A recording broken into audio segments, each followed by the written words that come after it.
Hi everyone, welcome back to the Cato Solicitors Employment Dismissal Series, and today we're going to be dealing with a really hot topic, malingering. And malingering or suspicion of malingering can cause a huge amount of friction in the workplace. Let's start off with the definition of malingering, and this is not a legal definition, this is just the Oxford English Dictionary. It's defined as pretending to be ill in order to escape from some duty or from employment.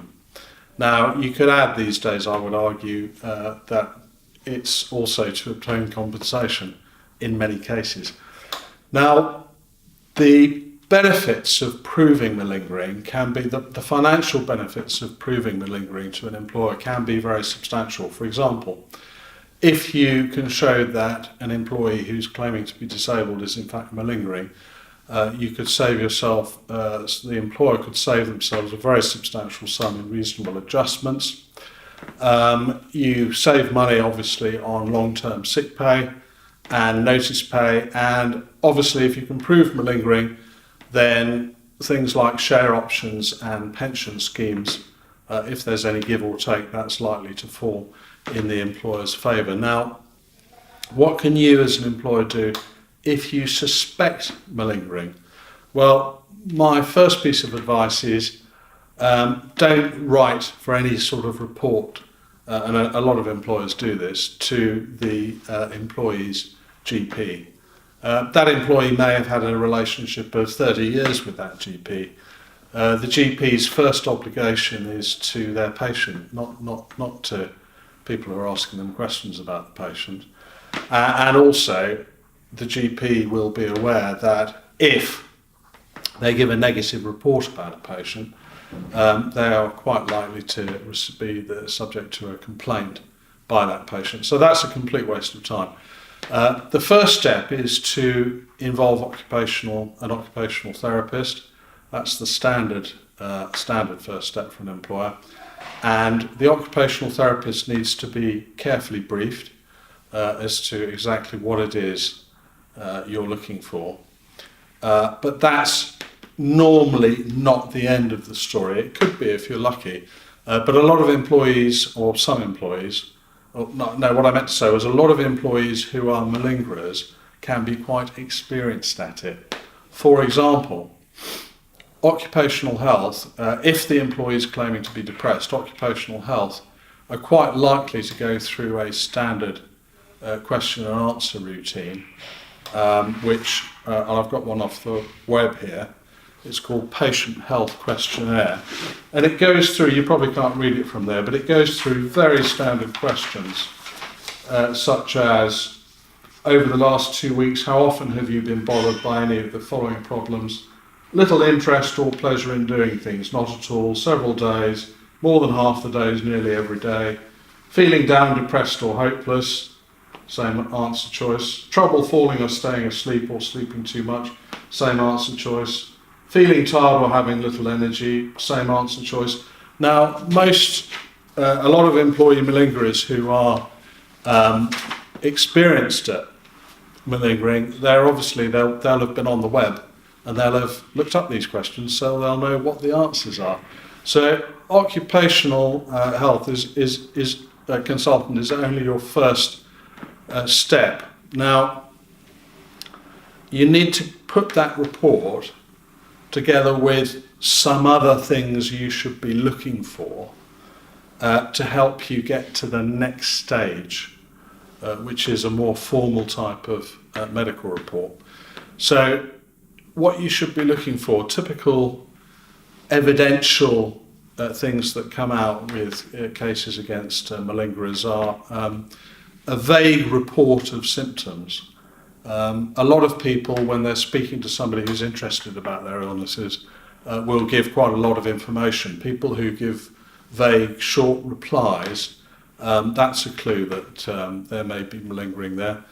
Unexplained comments in medical records is another clue. If the medical records don't really tell you what's going on.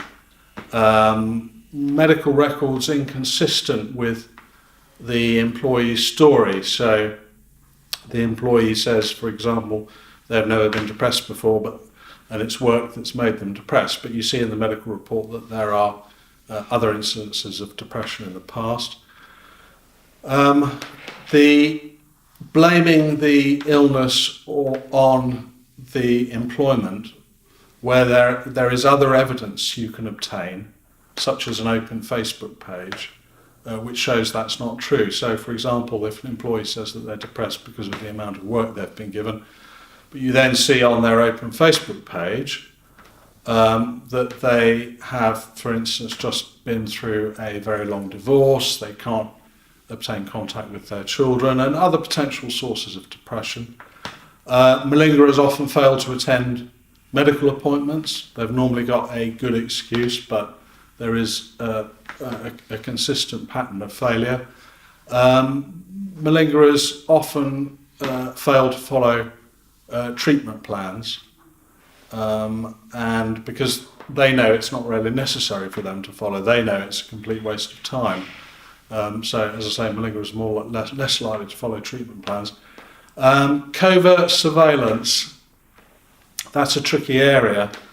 You need to get all your evidence together, I would suggest, and take legal advice before you engage on covert surveillance.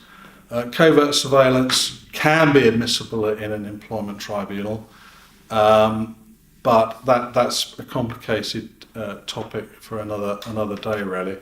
I would take advice before engaging in covert surveillance, because if you covertly surveil an employee without their permission, that could be seen as a breach of the employer's implied duty of trust and confidence. So if an action taken by an employer damages the employer-employee relationship without good reason, without a good cause, then that's usually a breach of that covenant that's implied into the employment contract. So you need to be careful about that. Next steps: if your examination and your investigations give you a reasonable ground to believe that there is malingering happening, then my advice is to refer it up to the next step, which is to obtain a formal medical report. I'm not going to deal in this interview with how you get a formal medical report, and neither am I going to deal with in this video about how you can treat it if the employee refuses. We'll deal with that another day, because that's quite a complicated subject again. But let's assume that you can get a medical report. You may have a clause in your contract which compels the employee to attend a medical examination on the employer's say-so. That's often a good nudge, even if it's not absolutely strictly enforceable. So let's say you have got the employee is willing to go for a medical examination, or you've persuaded them to go for a medical examination. The medical examination you want to obtain is called symptom validity testing. So you want to send them to a recognised expert in the field who can test to see whether the symptoms are valid or not. Hugh Koch Associates is a recognised expert for anxiety and depression in the employment field. I used to know a surgeon, I think he's retired now, but I used to know a surgeon who, in the case of bad backs, he used to have what he called his special chair. And it was a chair he'd asked the employee to sit in if they complained that they had a very common complaint in the lower lumbar, a slip disc or something. And it was a chair that you actually couldn't sit in if you had that complaint. Another test, just to give you an example, is something called the coaxial compression test, where the medical surgeon presses down on the head of the malingerer and asks them if it hurts their back, and they report that it does. In fact, pressing down on the top of the head would not cause pain in a lower back injury. So you need to get on to symptom validity testing, and if you can show on a balance of probabilities that the employee is malingering, you then need to go into a disciplinary procedure. There is a case called Ajaj and Metroline West in 2015, which is an absolute copper-plated ratio that says that malingering can always be misconduct and could justify a dismissal. So that's the end of malingering, and I look forward to seeing you again next time, and we'll get through some of the more technical areas around capability and sickness dismissals.